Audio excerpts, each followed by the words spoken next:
Hello everyone, I am joining you from my work desk today, and as you might have noticed, I haven't uploaded as many videos as I used to be. That's because both Angela and I actually have been quite busy. All good things and a lot of harp related things as well. So today I'm going to share 5 harp activities coming up on my calendar that I'm quite excited about, and maybe I'll see some of you there. So first thing first, coming up next week is Harp Con Online on October 19th. And if you remember, last year myself and a number of other guests joined Samantha Ballard on her YouTube channel for a day-long streaming event, and we raised funds for the charity Partners in Health. And I'm excited this year to be joining Samantha to bring this event to you again. I'm going to be helping her in the background, and I will be joining you in the chat. There will be a couple Talking Harp guests that are participating in this year's event, so I'm going to put a link to her channel and her page where she shared the event schedule, and I hope to see you there. And then after that, we have Winter Harp. If you're in the Lower Mainland or Vancouver area in British Columbia, Canada, I highly recommend you check out this enchanting show filled with music and stories. This was recommended to me by a colleague who a couple of years ago, when I started learning the harp during the pandemic, he told me, you have to check out this show, it's great. And because of COVID, they were not able to tour. So last year, finally, I was able to go to one with my kids and my husband, and we enjoyed it immensely.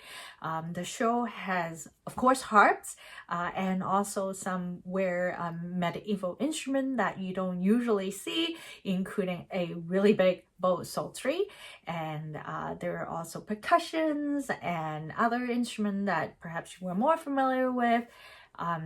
It's just a wonderful show, so I highly recommend you check it out. They're doing 13 shows this year, and if you cannot go to the show, I also recommend you check out the music. And they are on their website. I'm going to put up some links if you want to check out their show schedule and learn more about the show itself.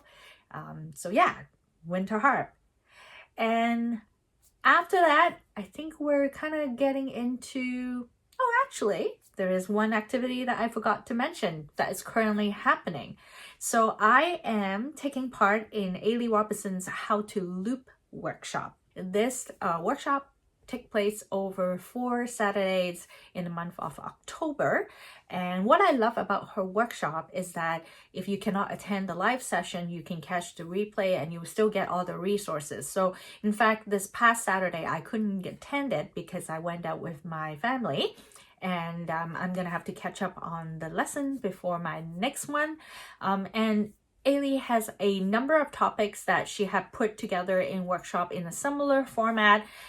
There's a workshop on stepping into the spotlight that I've heard really good reviews. She has some other workshops such as Tame Your Techniques, How to Play in Sessions.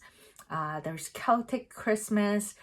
There's just lots of great topics that she's offering, and some of them is available for you to purchase the replay and the resource if those are of interest to you.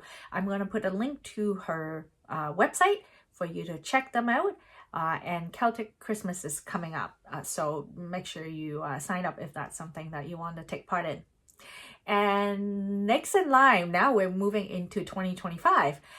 In January 2025, I am going to Scotland to attend the How to Harp retreat. And this is the first in-person retreat for the membership. And if you're not familiar with How to Harp, our guest Heather Downey, who is also the principal tutor for the Celtic Harp in the Royal Conservatoire of Scotland, has took her love of teaching and put it into a online format so that it can be accessed by people across the globe. And her mission is really to provide this quality tuition and help people to equip themselves with good techniques and really just enjoy the harp. And I have been a member with How to Harp since its inception, and I cannot tell you how much this has become an integral part of sort of my harp being. The reason I say that is because, as you know, harp is not a very common instrument. And it's actually difficult to find people locally who are also adult harp learners. So through How to Harp, not only are we able to focus on our learning, but there's also a really strong community aspect that I think really helped me to stay connected with the instrument, to help me feel less isolated. So I'm really enjoying it, and I'm looking forward to this in-person retreat.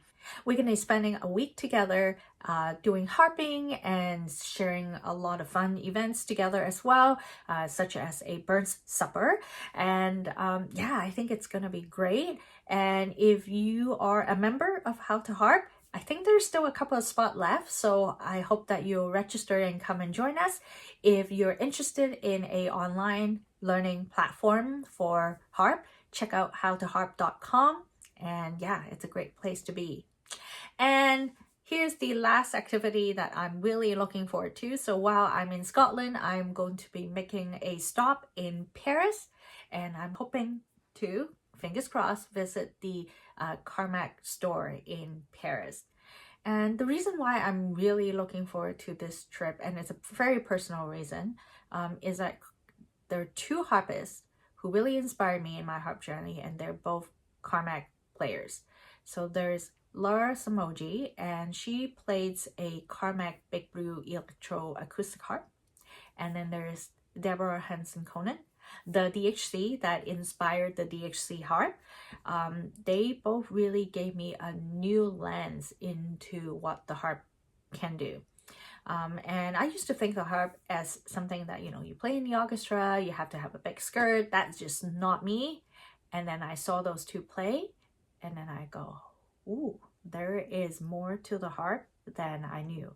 And they really opened up my experience when it comes to the harp, gave me the sort of permission, if you will, to experiment with the harp in ways that perhaps resonate with me more. So I have always have a affinity for Camac harp because of that reason. So yeah, this is going to be my first time to visit a Camac store, and might be my last time, but I'm really looking forward to it.